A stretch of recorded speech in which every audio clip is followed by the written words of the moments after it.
What's next? What's next in the news? There was the big giant ship that got stuck. The Suez Canal. Everyone loved that. The goddamn Suez Canal is back. They freed it eventually in the end. They did Everyone's during the high panicking. tide. Yeah.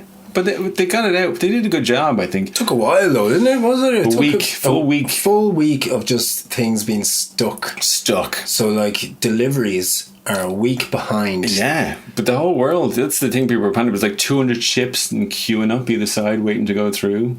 And none of them got stuck. No. But this How is what... did that one get stuck even? Like obviously these people are going through the Suez Canal every day. But that's what struck me because everyone's like, oh my God. I've never heard of one being stuck before. How is this not happening all the time? Yeah. That ship is...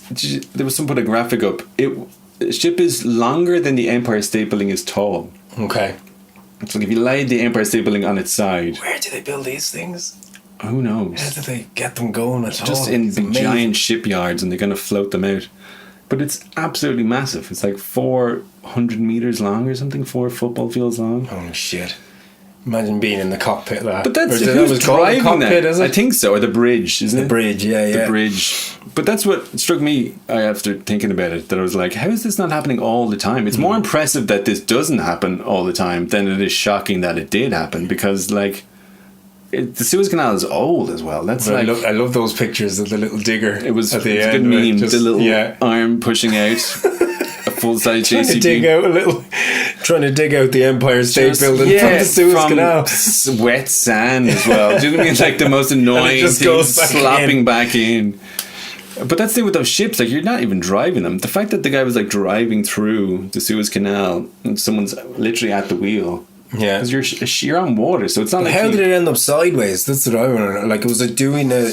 Like, is that just a 3-point turn gone wrong? Is it? Hang on. Yeah, it's like. Put his arm over Austin Powers. Yeah. No, I think it was some combination of things. I think it was like a sandstorm or something, and visibility was low, and then it was the tide. Apparently, the middle bit is the deep bit, but then at the sides, the bank kind of raises up, obviously. Yeah.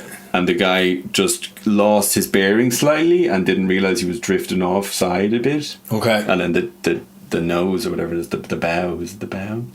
The stern. The stern is the back, I think, isn't it? Okay. Port and starboard, or starboard and port. Isn't it? Right is starboard and left is port. I don't know, but then if you switch them. Yeah, so then the nose got kind of stuck and then it kind of just went sideways. Okay. But it was pretty funny that it was like perfectly across the whole gap, that it just fit.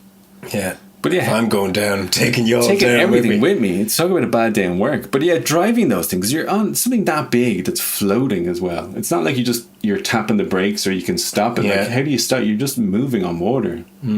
So if you're going the wrong way, you just keep going. How big was the Titanic engines in full comparison reverse to that? I don't know.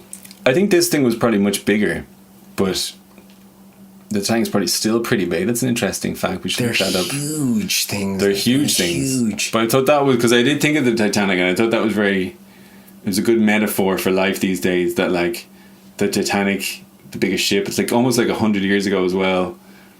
The biggest ship in the world, full of people, glamorous, crashes and sinks on its maiden voyage because it's going too fast and they're being stupid. Everyone dies because there's not enough lifeboats for everybody. All the rich people take them all the poor people drown. That was a good like 20th century kind of vibe. And this one, 21st century, the biggest ship in the world, just full of stuff, deliveries from China, takeaways. There's probably like 10 people on the ship who are really overworked, who've been working like 6 months straight. Yeah. The thing just gets stuck. Yeah, it just and wedges. Blocks everything blocks else. Up, like, constipated world full of like shit Too people much doesn't stuff. need, just moving around the entire globe. And a big giant poo in the toilet, basically, that won't flush and leaving streaks down the side. Because those things are massive, but I don't know how. Yeah, there probably has like 30 people working on it or something insane. I'd say it's just boxes of stuff, huge boxes, endless like those stuff. proper, crazy, huge containers, like backs of truck containers that just float around. But they got it out for a play because everyone was panicking. They're going to have to like take the ship apart and unload it all. It's on sand. It's going to be this big thing, and then it was like. We got it out. They got it out. They High did tide's coming, guys. Don't worry. Yeah, it'll Don't refloat it. The moon will help us. the moon. That digger did its job, man. It was the digger did the damage. Every little bit not helps. the damage, but the damage into everything. the sand. Exactly. But it was, the Ever Given, it was called. I kept saying Evergreen. Ever Given. Yeah, it's a Chinese ship as well. They're having a good year. They're helping us out. Well, that's where all the stuff is coming from. All those ASOS deliveries and crap. But people were having to go around Africa instead. But apparently during the height of the lockdowns, when petrol and oil was getting really cheap, because you have to pay to go through the Suez Canal. Okay. So there was a point where oil was getting so cheap that it was cheaper for people to send ships all the way around Africa than to go through to pay the fees. Wow. Which is pretty crappy if you're on the boat. It's good for the company. Oh, yeah. But that's like your boss going, look, I want to send you across the north side of the city. Can you work for an extra 3 months? But we're going to send you via Cork, Galway, Limerick, Belfast, Sligo, and then down into Abbey Street from the north. Yeah. Rather than pay for the Westlink Bridge for the €3. And you're like, oh my God. Do you think maybe that's what the charges are? Yeah. How much it costs to go through the Suez Canal? I don't know. $4.99. Do you think that's what happened? Do you think you had to your mom's lean? You dropped the change, trying to throw it into the little basket from 5 stories up. He's leaning out the window trying to get his he's like, I don't have coins. I've only got coins. Oh, hang on. He's leaning, trying to get out of trying to get out of the car to pick up all the change. Pulled the wheel slightly and thing just got wedged. But it was amazing. But it's good news. It brought everyone together. Interesting story. No one died. Yes. Bit of trivia.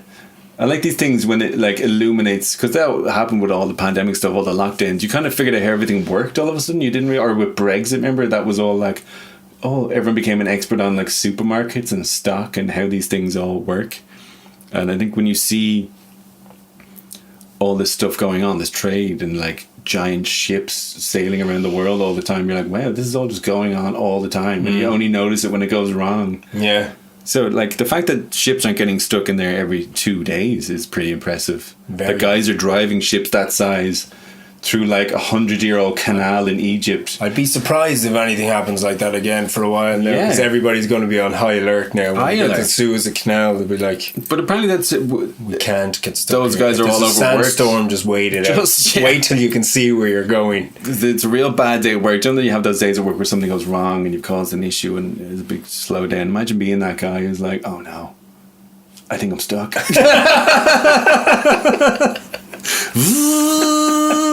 Yes. Oh, I think I'm getting stucker. Full reverse. Engines full reverse. Ooh, we're not going anywhere. Oh no. Oh God. Quick. You ring them. I'm not ringing them. Somebody sending the digger. Somebody ring somebody, because we're going to stop these ships coming through. See you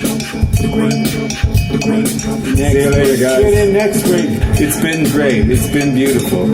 Tell a man for himself. Every man for himself. Adieu. Bye-bye. The Graeme and Joe Show. That's good. That's probably a good